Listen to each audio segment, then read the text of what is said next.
JUI ने दो तरह से एहतजाज की बात की है। एक पीटीआई की केपी गवर्नमेंट के खिलाफ एहतजाज उन्होंने कहा है कि हम कर रहे हैं। दूसरा उन्होंने जो मैरिज एक्ट पास हुआ है उसके हवाले से किया है। अली जफर साहब के उन्होंने जिम्मे लगाया है एहतजाज का प्लान करने का। अली जफर साहब वकील बहुत अच्छे हैं, लेकिन वो कोई पब्लिक में एहतजाजी तहरीक के दौरान कहीं नजर भी नहीं आए। कौम खुश है, फैसले से गवर्नमेंट के खुश है कि फील्ड मार्शल का एजाज दिया। अब आप उनके ऊपर जाती हमले करने आ गए। बात करेंगे सियासत की, तो मुल्क की सियासत में टेम्परेचर मुसलसल बढ़ता ही जा रहा है।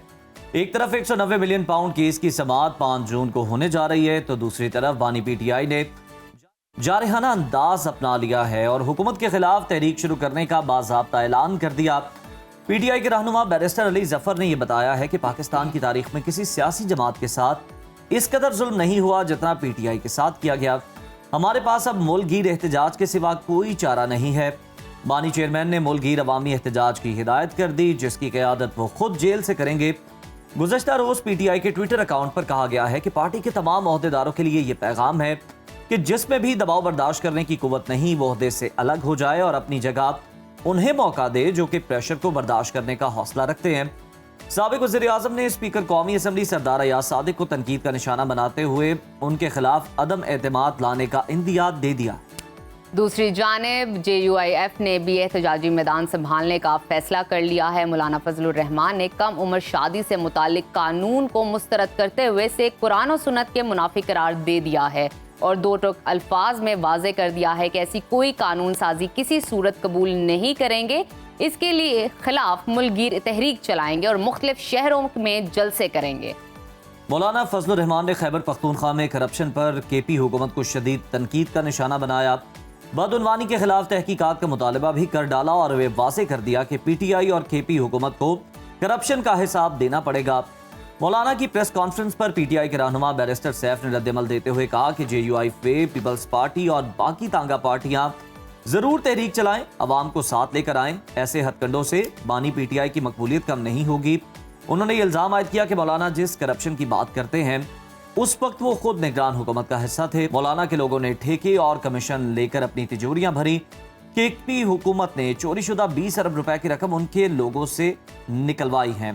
इसी तमाम तर सूरत-ए-हाल पर बात कर लेते हैं। हमें ज्वाइन किया सीनियर तज्जियाकार आमिर इलियास राना साहब ने। राना साहब, बहुत शुक्रिया आपके वक्त का। एक तरफ तो पीटीआई ने हुकूमत के खिलाफ सड़कों पर निकलने का ऐलान कर रखा है, तो दूसरी तरफ मैरिज एक्ट के खिलाफ मौलाना ने भी एहतजाजी महाज संभालने का फैसला कर लिया है। ये एहतजाज आप क्या समझते हैं, हुकूमत के लिए कितना बड़ा चैलेंज साबित हो सकते हैं? देखिए, एहतजाज अपोजिशन का हक है और ये उनका राइट है कि वो सड़कों पे आए, अपनी जो उनके मुतालबात है उनके हवाले से बात करें।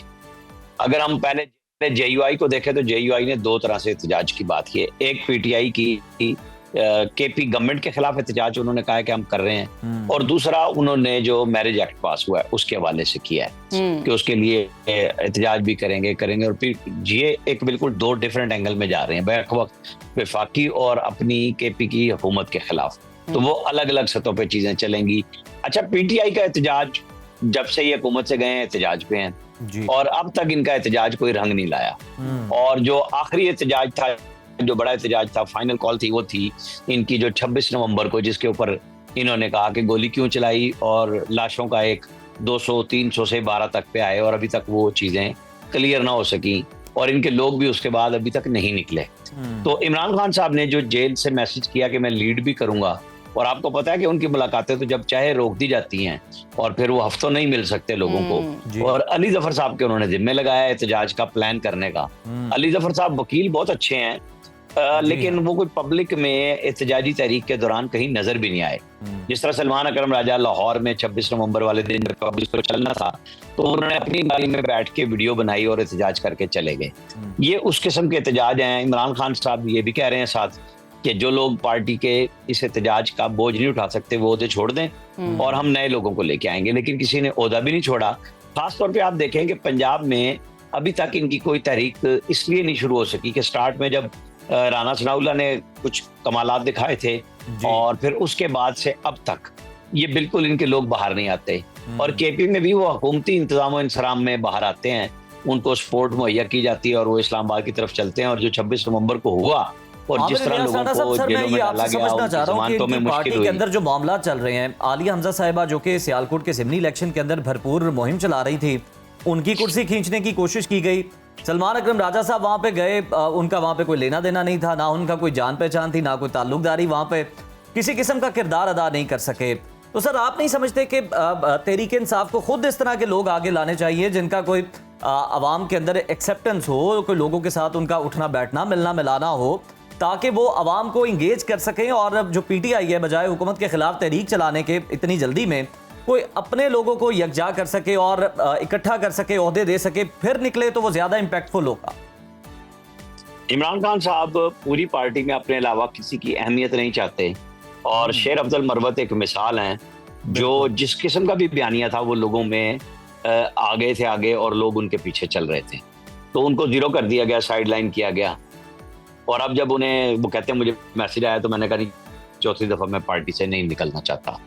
तो ये मसला है कि उन्होंने, इमरान खान साहब ने अपनी ही पार्टी की जो मेन स्टॉलवर्ड्स हैं उनमें से कभी भी किसी को काबिल एतमाद नहीं समझा कि भाई तुम जो मर्जी फैसला कर लेना, मैं ओन कर लूंगा, मैं जेल में हूँ, हो सकता है राब्ता ना हो तो, लेकिन वो हर चीज को जोड़ते हैं कि मेरे पास आया जाए और मुझसे पूछा जाए।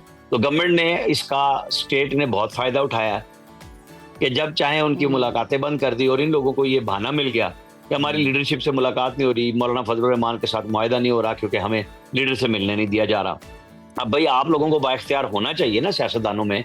जैसे नवाज शरीफ ने उस वक्त ख्वाजा आसिफ को पार्लियामेंट के अंदर पूरा इख्तियार दे दिया था कि भाई आप जो फैसले करना चाहते हैं करें, पूछने की जरूरत नहीं है, फैसले करें, आगे चलें। तो ये काम आज तक इमरान खान साहब ने नहीं किया। वो अपने अलावा किसी को ना लीडर मानते हैं, ना पार्टी के अंदर पनपने देना चाहते हैं। तो ये वो मसला है जिसकी वजह से आज पीटीआई इस मुश्किल से दो चार है। बिल्कुल ठीक। अच्छा आमिर साहब, दूसरे रुख पे हम 190 मिलियन पाउंड केस के हवाले से कुछ डिस्कशन कर लेते हैं। 5 जून को 190 मिलियन पाउंड केस में सजा मौतली की दरख्वास्त पर समाअत होने जा रही है, और इससे पहले बानी पीटीआई का जो एक्स अकाउंट है दोबारा मुतहर्रिक हो गया है, जिसपे उन्होंने एस्टैब्लिशमेंट पे दोबारा से तनकीद करना शुरू कर दिया। और वो इससे मैं आपसे बेसिकली ये जानना चाह रही हूँ, इससे साबित क्या करना चाह रहे हैं, उनके मकासद आपको क्या लग रहे हैं? देखिए, उनका मकसद तो एक है कि फौज मुझे दोबारा अपना ले।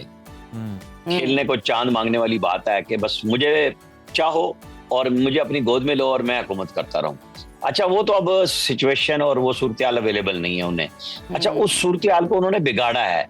अब जब एक ऑफर उनके साथी लेके आए कि अपोजिशन के तौर पे हमें ऑफर आई है कि जी गवर्नमेंट और एस्टैब्लिशमेंट के नुमाइंदों के साथ बैठ के बात कर लें ताकि आइंदा को कोई रास्ता बने। खान साहब ने एक हफ्ते का ओके, अगले हफ्ते जब फाइनल जवाब देना था उन्होंने कहा नहीं, मैं सिर्फ एस्टैब्लिशमेंट से बात करूंगा। और फिर उन्होंने फील्ड मार्शल बनने पे जनरल आसिम मुनीर जो चीफ ऑफ आर्मी स्टाफ है उनको कहा कि ये तो इनको तो बादशाह बन जाना चाहिए था। फिर उन्होंने कहा यजीद वक्त के साथ मैं 3 साल तो क्या 3 मिनट ना बैठूं, और वो मुसलसल कह रहे हैं। और फिर कल जो उन्होंने अपने नया ट्वीट किया तो उसमें उन्होंने जनरल आसिम मुनीर की बतौर DGI हटाने की वजह करार दिया कि ये मुझसे बदला ले रहे हैं, जबकि यही 31 दिसंबर को जो अकाउंट आया, इसी अकाउंट से मैसेज आया था, उस दिन ट्वीट आया था 21 दिसंबर 2023 को कि मैंने जनरल आसिम मुनीर को अपने पोजीशन से नहीं हटाया। अच्छा, फील्ड मार्शल को आपने मजाक समझ लिया, जिसे पूरी कौम ने सर पे सजा के ये तोहफा दिया है, क्योंकि एक वेल डिजर्व्ड विक्ट्री थी, तारीखी विक्ट्री है और इंशाल्लाह रहेगी कि इंडिया को चारों शाने हमने चित किया। उसके बदले में कौम खुश है, फैसले से गवर्नमेंट के खुश है कि फील्ड मार्शल का एजाज दिया। अब आप उनके ऊपर जाती हमले करने आ गए, ये आपकी फ्रस्ट्रेशन का शिकार है और कुछ नहीं। अच्छा राना साहब, मैरिज एक्ट पर बड़ा जो है वो शोर शराबा जो है हम देख रहे हैं JUIF की जानिब से। सदर आसिफ जरदारी ने तो दस्तखत कर दिए, मगर मौलाना फजलुर रहमान ने तो इस एक्ट को बिल्कुल ही मुस्तरद किया और इसे इस्लामी कानून के खिलाफ करार दे डाला है।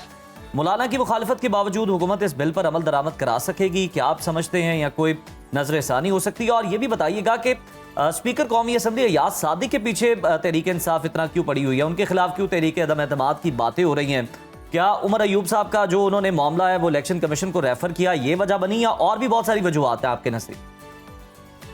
देखिए, पीटीआई के अंदर बहुत सारे ग्रुप्स हैं और एक ग्रुप वो है जो समझता है कि स्पीकर की शख्सियत ऐसी है जो इमरान खान रियासत और हुकूमत के दरमियान में ब्रिज बन सकते हैं, और बाकी वो लोग हैं जो समझते हैं कि नहीं, ये अयाज सादिक हमें रास्ता नहीं दे रहे, हमारे लोग अरेस्ट होते हैं उस पर प्रोडक्शन ऑर्डर नहीं होते, हमारे लोग पार्लियामेंट से अरेस्ट होते हैं उस पर वो बात नहीं करते। सही। और फिर सबसे बढ़कर अब उन्होंने गौहर अयूब के साहबजादे उमर अयूब के खिलाफ जो अपोजिशन लीडर हैं उनके खिलाफ एक रेफरेंस भेज दिया है जो परसों इलेक्शन कमीशन में लग रहा है, जो उनके हरीफ ने बाबर नवाज खान ने किया है कि इन्होंने अपनी आमदनी और उसके असासे छुपाए जी। तो ये और असासा भी इस तरह का जैसे वो आप नवाज शरीफ को जिसमें सजा दे दी गई कि अकामा आपने छुपाया जबकि वो उनके इलेक्शन कमीशन के कागजात में मौजूद था। फिर उन्होंने ढूंढा कि नहीं हम इस पे बहाना बनाते हैं, आपने तनख्वाह छुपाई है, लिहाजा उनको नाअहल भी करार दे दिया गया वजारत उज़्मा से। अच्छा, अब उमर अयूब को इस मामले की संगीनी का एहसास हो चुका हुआ है कि जब मैं जज्बात में बात करता हूँ तो पाकिस्तानी फौज के पास कहता हूँ कि जनाब ना तो इनके पास जहाज़ों में तेल है उड़ने के लिए और ना गोले मारने के लिए, तोपों के लिए गोले हैं इनके पास, ये सब फारिग फौज है। तो जब एक साइन होते हैं तो पूरी पीटीआई तिलमिला उठती है कि जी इस रेफरेंस का अब जवाब तो उन्हें देना है, इलेक्शन कमीशन में नोटिस होगा कि जनाब आपने ये सासे छुपाए हैं ये नहीं, बस दो लफ्जी कहानी है, उसको कितना खींच सकते हैं।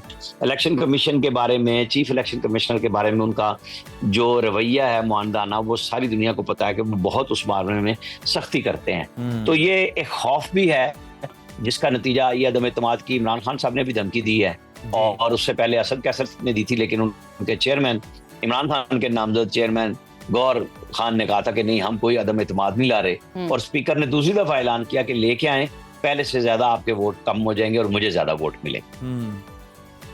बिल्कुल ठीक। अच्छा आमिर साहब ये बताइएगा कि तहरीक इंसाफ ने मौलाना फजलुर रहमान पर करप्शन का ये जो इल्ज़ाम लगाया है और दूसरी जानिब बैरिस्टर साहब कहते हैं कि निगरान हुकूमत में उनके लोगों ने करप्शन की और हमने JUIF के लोगों से 20 अरब रुपए की रकम निकलवाई। PTI का ये इल्ज़ाम कितना दुरुस्त आपको लगता है?